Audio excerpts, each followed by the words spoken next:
కాకినాడ జిల్లా సామర్లకోట గడియారు స్తంభం సెంటర్లో ఆటో డ్రైవర్ల సేవలో పథకాన్ని ఎమ్మెల్యే రాజప్ప ప్రారంభించారు. ఈ పథకం ద్వారా ఆటో డ్రైవర్ల ఖాతాలో 15,000 రూపాయలు జమ అయ్యాయి. MLA Chinarajappa, DCCB chairman Tummala Ramaswamy ఆధ్వర్యంలో CM Chandrababu, deputy CM Pawan Kalyan చిత్రపటాలకు ఆటో డ్రైవర్లు పాలాభిషేకం చేశారు. ఆ తర్వాత గడియారు స్తంభం నుండి పెద్దాపురం మరిడమ్మ గుడి వరకు ఆటోలతో ర్యాలీ నిర్వహించారు. ఈ ర్యాలీలో జిల్లా బీజేపీ అధ్యక్షులు బిక్కిన విశ్వేశ్వరరావు, పెద్దాపురం బీజేపీ ఇన్ఛార్జి ముత్తాల వెంకటరమణ, టీడీపీ కార్యనిర్వహణ కార్యదర్శి సూరిబాబురాజు, కూటమి శ్రేణులు తదితరులు పాల్గొన్నారు.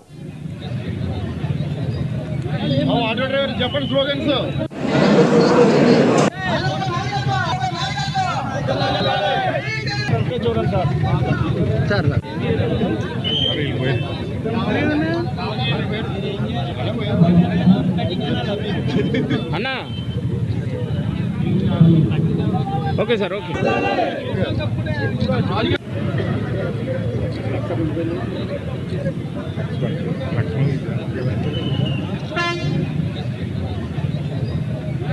ఆటో డ్రైవర్ చెప్పండి స్లోగన్స్. చంద్రబాబు నాయుడు గారు కానీ, లోకేష్ గారు కానీ, పవన్ కళ్యాణ్ ముగ్గురు ఆటో ఎక్కారు. మన ఆటో ఎక్కువ అనపడవచ్చు. అంటే ఆటో ఎక్కారు చాలా ప్రభుత్వం ఏర్పడుతుంటూ పూర్వ ప్రభుత్వం హామీ ఇచ్చింది. సూపర్ 6 ఇచ్చింది, సూపర్ 6 అని కూడా అమలు చేస్తుంది. ఇది హామీ ఇవ్వలేదు ఆ రోజు. ఏది ఇక్కడికి డబ్బు ఇస్తానని చెప్పి ఆ రోజు హామీ ఇవ్వలేదు. మైనీకి బస్సు సౌకర్యం ఎక్కడని చేద్దామని చెప్పి అది అమలు చేసిన తర్వాత వీళ్ళందరూ కూడా వచ్చారు, మన దగ్గరికి వచ్చారు. అందరూ చోట్లకి వెళ్ళారు. వెళ్ళి మా ఇబ్బంది అవుతుంది, ఈ మహిళలకి బస్సు ఇచ్చి మాకు ఇబ్బంది అవుతుంది. ఇప్పుడు చంద్రబాబు నాయుడు దండం తీసుకెళ్ళినప్పుడు ఆయన డిసైడ్ చేసి వాళ్ళు కూడా న్యాయం చేద్దారని చెప్పి ఆ రోజు చెప్పాడు. సడన్గా మహిళలకు ఎప్పుడైతే ఇచ్చాడో ఆ రోజునే నేను కూడా ఆటో కూడా ఇస్తానని చెప్పి ఇస్తానని చెప్పి 15,000 ఇస్తానని చెప్పి నేను జ్ఞానం చేయడం జరిగింది. ఈరోజు 2,90,000 మందికి 4,36,36 లక్షల పంచిపెడతారు. దాన్ని పంచేసి కూడా పంచిపెడతారు.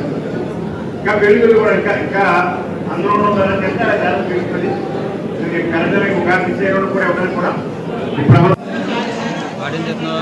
ఆటో డ్రైవర్ సోదరులందరికీ కూడా మరి సంక్షేమ పథకం సంవత్సరానికి 15,000 రూపాయలు అయ్యాలని కూటమి ప్రభుత్వం ద్వారా మన గౌరవ ముఖ్యమంత్రి నారా చంద్రబాబు నాయుడు గారు ఆ రోజున ఏదైతే వాగ్దానం చేశారో ఆ వాగ్దానాన్ని ఈ రోజు నిలబెట్టుకునే సందర్భంగా ఏర్పాటు చేసే కార్యక్రమానికి సభాధ్యక్షుడు